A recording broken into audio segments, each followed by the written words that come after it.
أعوذ بالله من الشيطان الرجيم.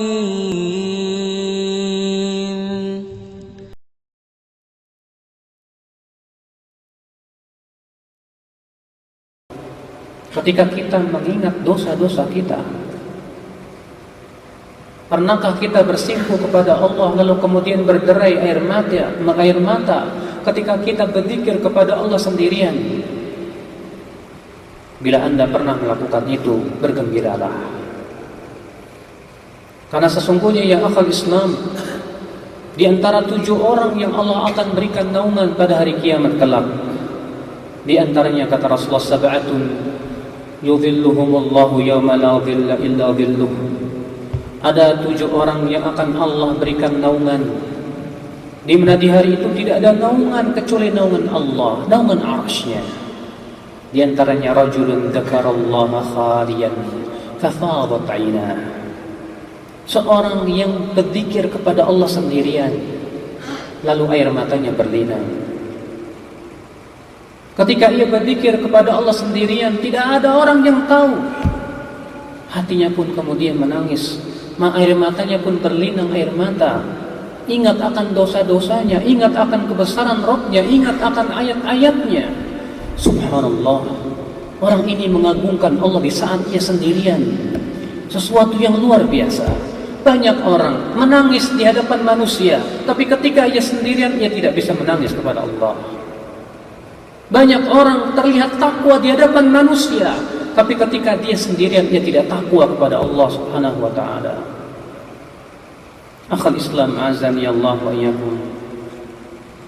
Ketika Allah Subhanahu wa ta'ala menyebutkan tentang sifat orang-orang yang masuk surga, di dalam surat At-Tur ayat 25 sampai 28 Allah berfirman, wa aqbala ba'duhum 'ala ba'din yatasaalun qalu inna kunna qablu fi ahlina mushfiqin famanna Allahu 'alaina wa waqana 'adzabas samum inna kunna min qablu nad'uuhu innahu huwal barrur rahim. Penduduk-penduduk surga itu saling berhadapan dan saling bertanya kepada sesama mereka.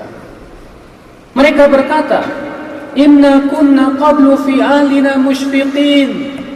Kami dahulu waktu di dunia, ketika berada di tengah-tengah keluarga kami merasa takut kepada Allah. Maka Allah pun memberikan nikmat kepada kami, di mana Allah memelihara kami dari azab api neraka.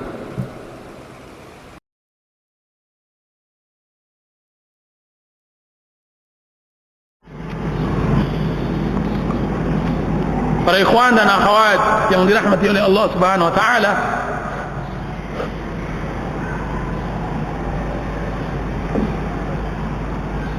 jujurlah dalam bertaubat. Usduq at-taubat ma Allah. Jujurlah di dalam bertaubat kepada Allah.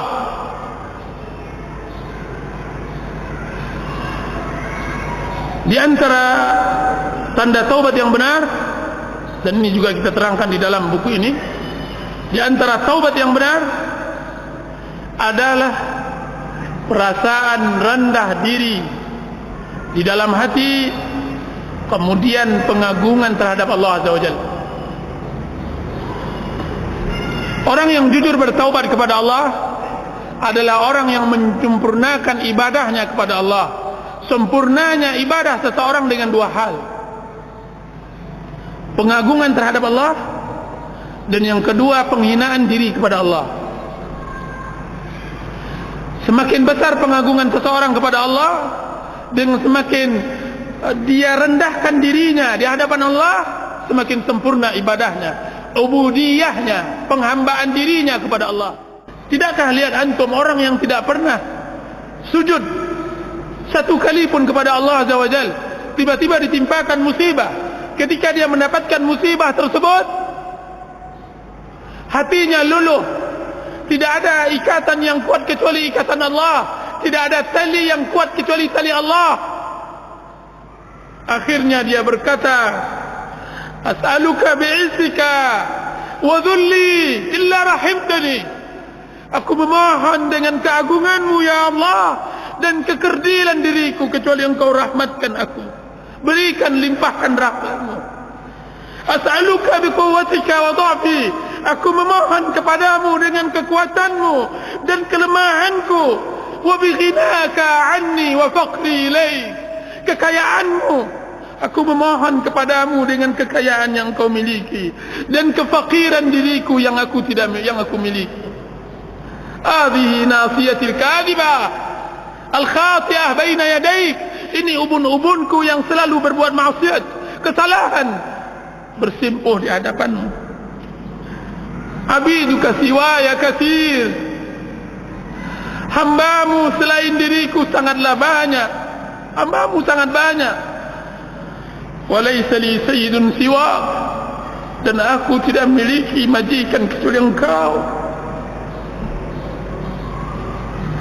Hambamu selain diriku sangatlah banyak, dan aku tidak memiliki majikan kecuali engkau.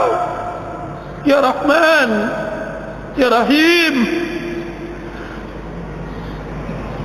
La malja wa la manja illa ilaih. Tidak ada jalan keselamatan, tidak ada tempat perlindungan kecuali kepada dirimu. As'aluka mas'alatal miskin. Aku memohon permohonan orang-orang yang miskin, orang-orang yang lemah.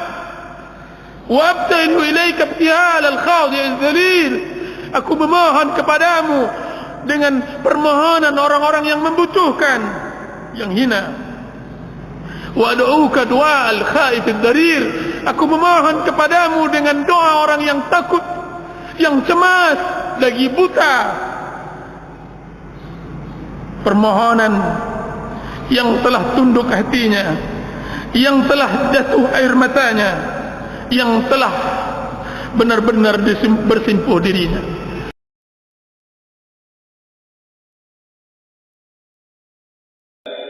Adalah salah satu dari mereka kaum salaf. Jika umurnya telah mencapai 40 tahun, maka mereka menggulung tempat tidurnya. Mereka sama sekali tidak bisa tidur. Inilah ungkapan Allah, wa kanu qalilan minal laili ma yahja'un. Sedikit sekali mereka meletakkan lambungnya di tempat tidur. Mereka sangat tajam pendengaran dan juga perasaan untuk menangkap firman Allah.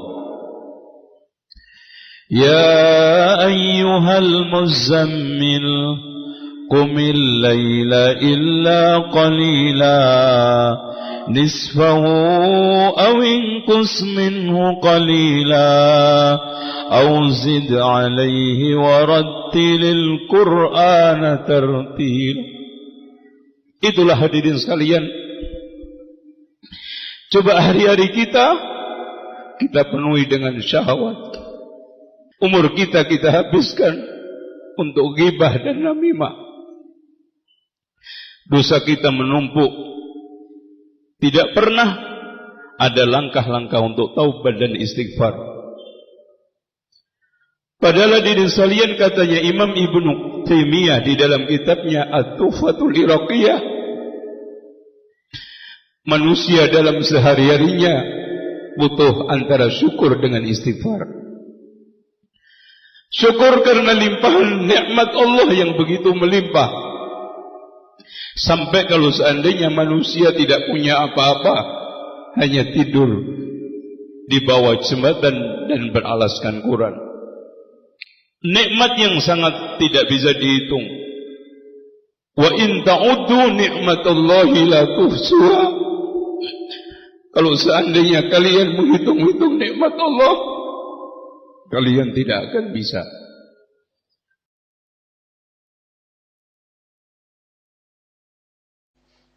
Kata Aisyah, Rasul ada di pangkuanku saat beliau wafat. Dan Rasulullah SAW sebenarnya pagi itu Nabi sempat waktu itu karena Rasul wafat pada 12 Rabiul Awal, hari Senin, seperti beliau lahir tanggalnya. Beliau sempat membuka jendela. Kita tahu kamar Aisyah di samping Raudhah. Nabi sempat membuka jendela, melihat para sahabat sedang salat. Nabi senyum, subhanallah. Sahabat semua senang, hampir membatalkan sholatnya. Senang lihat Nabi SAW. Senyum. Tapi subhanallah, itu senyum terakhir Nabi SAW.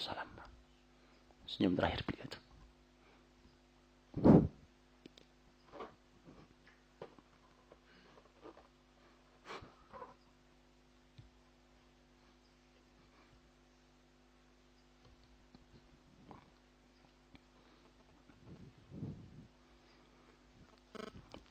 Hari terakhir Rasulullah SAW.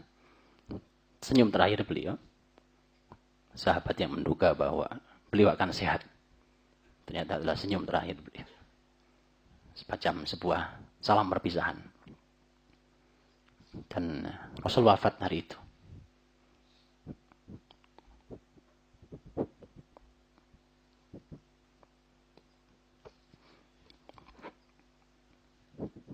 Anas bin Malik mengatakan bahwa, kata Anas bin Malik, tidak ada hari yang paling gelap buat kami kecuali ketika Rasulullah SAW wafat. Semua sahabat bersedih. Orang mulia itu telah pergi. Orang yang mengawal kebesaran hidayah manusia itu kemudian telah menghadap Allah Subhanahu Wa Taala. Menyisakan buat kita ajarannya. Menyisakan buat kita sunnahnya. Yang harus kita pegang. Yang oleh beliau jamin. Taraktukum alal mahajjatil bayda. Lailuha kanahariha. La yazigu anha illa halik. Aku tinggalkan kalian di atas jalan yang putih dan lebar. Yang malamnya saja seperti siang terangnya. Tidak ada yang berpaling darinya kecuali akan celaka. Subhanallah, Rasul tinggalkan itu buat kita. Dan hari itu adalah hari bersedihnya para sahabat Nabi SAW. Sahabat tidak bisa, bahkan Umar tidak bisa menerima kabar wafatnya Nabi SAW. Dan Abu Bakar lah yang menenangkan Umar. Sampai Abu Bakar mengatakan, man kana ya'budu Muhammadan fa inna Muhammadan qad mat. Wa man kana ya'budullah fa inna Allah hayyun la yamut. Siapa yang menyembah Muhammad, Muhammad sudah wafat. Tapi siapa yang menyembah Allah, Allah Maha hidup dan tidak pernah mati.